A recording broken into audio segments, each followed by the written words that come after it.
Alright, so in this video we're going to install these running boards on this 2000 Jeep Wrangler. Let's get started.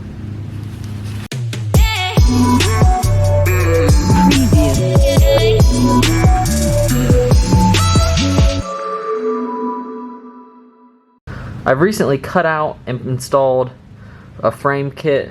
It's not completely done. I still have a lot of stuff to tighten up.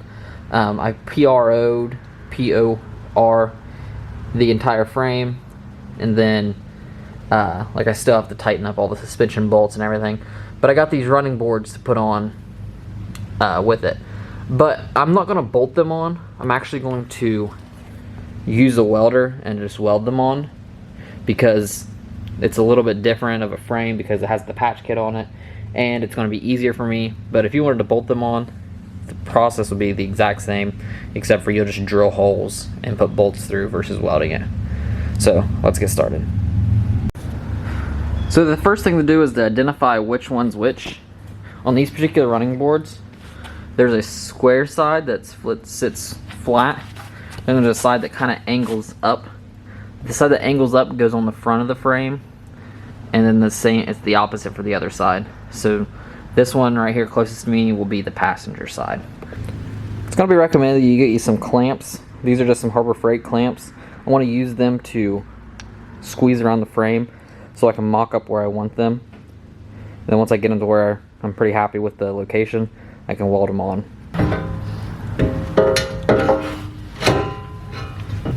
Alright, so I'm holding it up in the air with my knees here. I'm going to take my clamp. Might be nice if you had a friend help you out. Alright, so I got it kind of mocked up here. As you can tell, as you can see, it's kind of high, poking off the frame there. I think it needs to come down some. If you measure the gap here, you can obviously see that it's way higher in the back than it is the front. So, and the back is sitting pretty level with the top. I could go up a hair on it, but it's going to be easier to bring the top or the front down a little bit. So we're going to try that and stand back and look at it. We'll even get a measuring tape and see what we can do.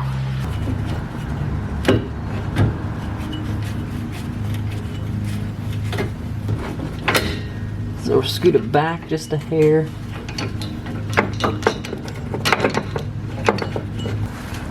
So they're just sitting there on there with a clamp.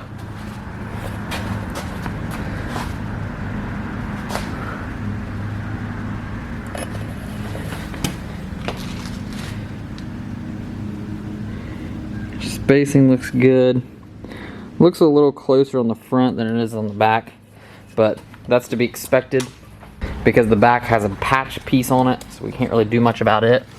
So what I want to do here is measure the front, which is about 2 1/4, then go to the back, and it's about 2 1/2. So the front could come down about 1/4 inch or so.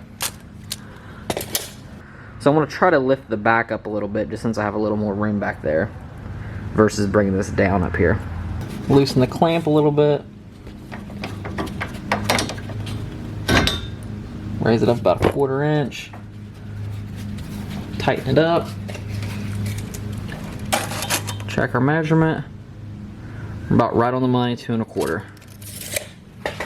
So since we're dealing with a black frame, I got a white paint marker. I'm just going to kind of roughly mark where this is going to go, so that way I can put it back in its place. If you were going to be drilling at this point, you just mark your holes, drill it, put your bolts through, and it'd be done.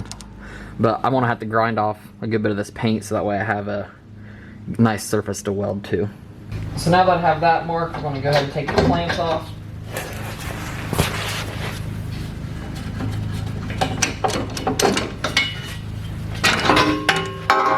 You can see where I've marked it.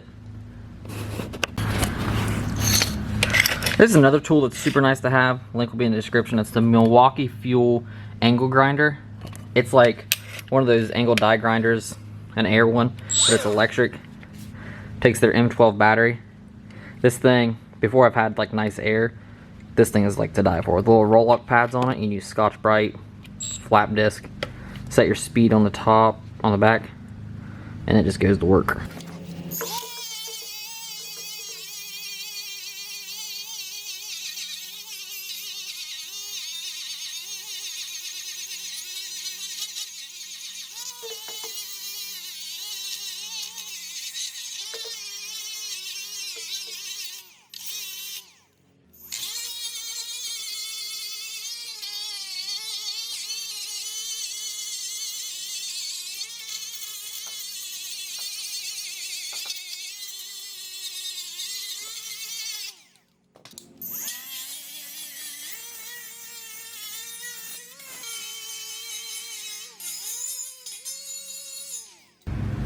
Alright, now that it's on ground, let's put it back up on there with the clamps and get it tacked on there. Alright, now that it's clamped up on there, we're going to check our fitment one last time. 2 1/4. The front's like 1 1/4. Needs to go down quite a bit. 2. Alright. Looks about straight. Let's take one more look at it.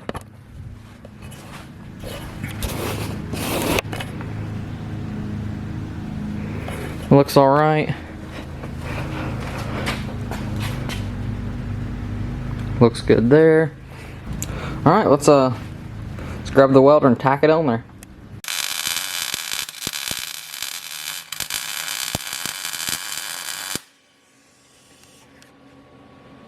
Alright, once you get it tacked up, you can remove the clamps. And then just weld it out, I guess. So, I'll see what we can do.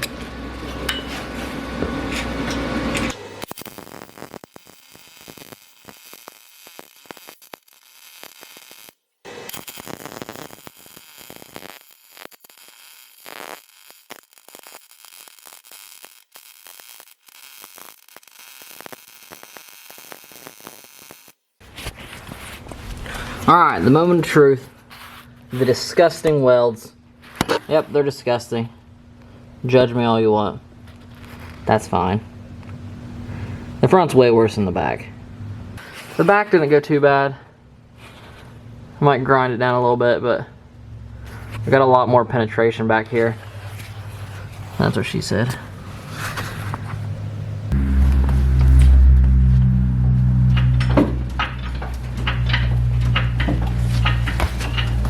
I'd say that's on there.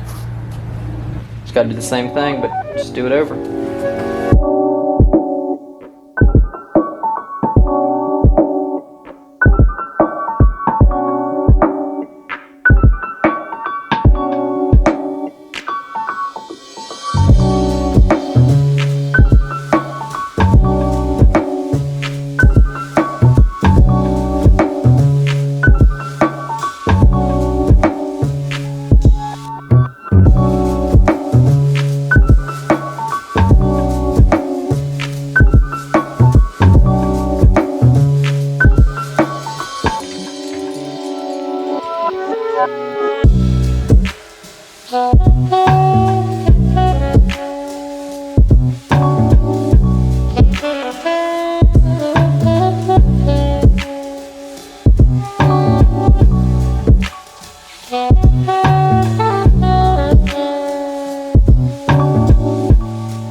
Alright, so I did this whole side in about 17 minutes is what the camera said. The welds turned out a little better on this side. I opted not to weld the bottom because I didn't weld the holes. That kind of gave a place for the water to go. And the bottom will be under compression anyway because it'll be wanting to bend like this when it does bend. So I think 3 sides is more than enough welded. Same thing on the back. The sides and the top. Like I said, not a professional welder by any stretch of the imagination. But let's test and see if it holds.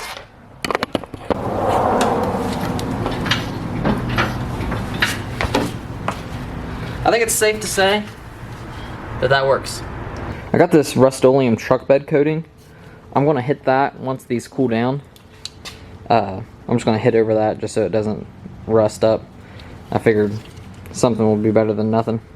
And I already had this, so it might match the wrinkled paint anyway. So that's what I'm going to do to try to finish it up. Alright, so that's the finished product. After the lining, the truck bed lining went in, cleaned it up pretty nicely. This stuff runs really easily, so it goes super light coats. I think it's done. All the tools that I used in this video will be in the link in the description. So that Milwaukee angle grinder, highly recommend you check that out. But other than that, thanks for watching. Man, it looks like I just ate a cheeseburger.